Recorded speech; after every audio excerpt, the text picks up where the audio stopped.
In 1848, gold was found in a California riverbed, and within 2 years, roughly 100,000 people had dropped everything to go find more of it.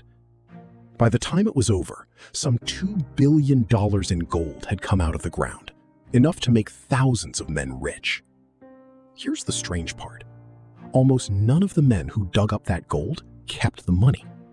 The people who actually got rich were somewhere else entirely. Not in the rivers, in the stores. This is the story of the men who never panned a single ounce of gold and walked away as the richest men in California. Once you see how they did it, you'll start noticing the same setup everywhere, including right now. It started with a carpenter named James Marshall building a sawmill for a landowner named John Sutter on the American River. On January 24, 1848, Marshall spotted flakes of something bright in the water. Sutter tried to keep it quiet. He needed his mill finished, not his land overrun. It didn't work. By the end of the following year, the non-native population of California had gone from under 1,000 people to roughly 100,000. Within a few more years, it passed 250,000. They came by wagon, by ship, around the entire tip of South America on nothing but a rumor. Most of them lost that bet. Mining was brutal, dangerous work, freezing rivers, back-breaking labor, disease, and no guarantee of anything. Only a small share of the men who came ever found enough gold to call themselves rich, and many earned less than they would have made working an ordinary job back home. Even John Sutter, the man on whose land the gold was actually found, didn't profit. Prospectors overran his property, stole his cattle, and by 1852, he was bankrupt. The man who owned the gold rush's ground zero lost everything to it. The gold itself was real. $2 billion of it came out of California's hills. But for the people digging, getting rich turned out to be mostly a story they told themselves on the way there. Now meet the man who actually won the gold rush, and he never touched a shovel.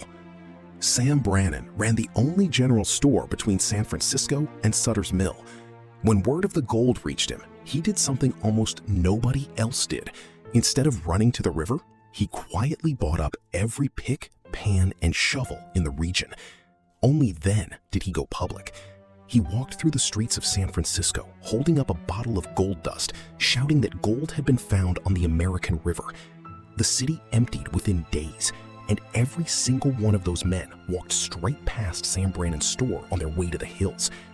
According to the territorial governor's own report, Brannan's store took in $36,000 in about 2 months, an extraordinary sum in 1848. He became California's first millionaire, and he never spent a day panning for gold. But here's the twist almost nobody remembers. Brannan didn't stay rich by selling shovels. He took the profits and moved into real estate and banking, buying up land in a muddy river town that would become Sacramento. The shovels were just the opening move. And even that wasn't enough to protect him forever. Decades later, an expensive divorce forced him to sell off most of what he owned. He died in 1889, almost penniless, and his body went unclaimed for a year before anyone paid for a grave. The man who won the gold rush lost his own fortune to something much slower and much quieter than a bust. Sam Brannan made his fortune in weeks. The next man in this story took 25 years and ended up more famous than any of them. Levi Strauss arrived in San Francisco in 1853, selling ordinary dry goods, cloth, thread, buttons, to small stores across the state.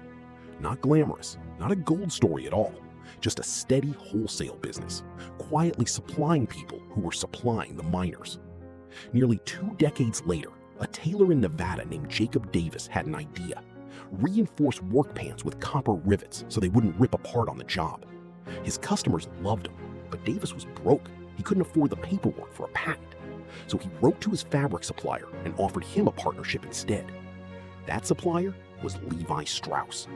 They patented the riveted work pant together on May 20th, 1873, a quarter century after gold was first found at Sutter's Mill, and well after the rush itself had already faded. The most famous product to ever come out of the gold rush wasn't even invented until the gold rush was basically over. And it wasn't only the famous names. Ordinary vendors did just as well without ever touching a pickaxe. Farmers selling vegetables to hungry mining towns made small fortunes on food alone. By some accounts, a single onion farmer cleared the equivalent of $160,000 in a single year, just growing something people needed to eat. Laundries, bakeries, boarding houses, none of it required luck. It just required people who kept needing ordinary things. So who actually gets rich in a gold rush? Not who you'd think, and not for the reason you'd think. There are 4 groups. 1. The diggers. The most people, the most risk, and almost every time, the worst average outcome.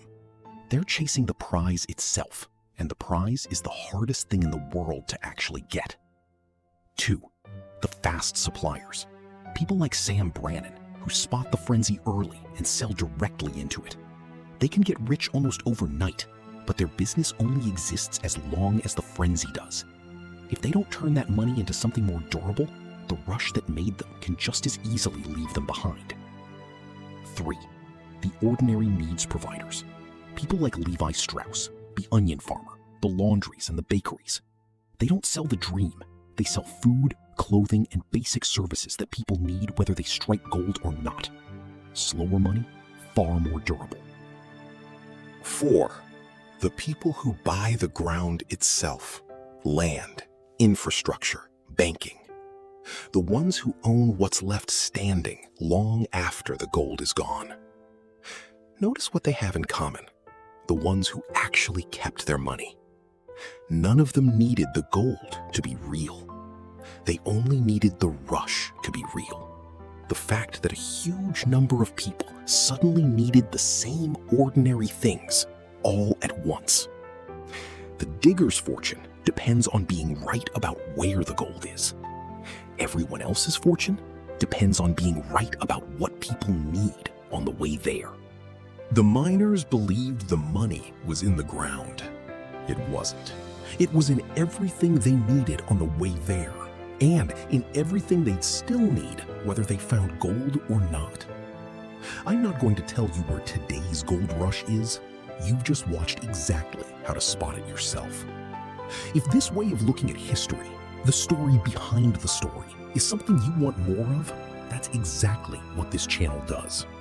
The next one is about an engineer who built a machine that could talk like a person in the 1960s, and then spent the rest of his life warning everyone about what he'd made. Until then, stay curious and stay skeptical.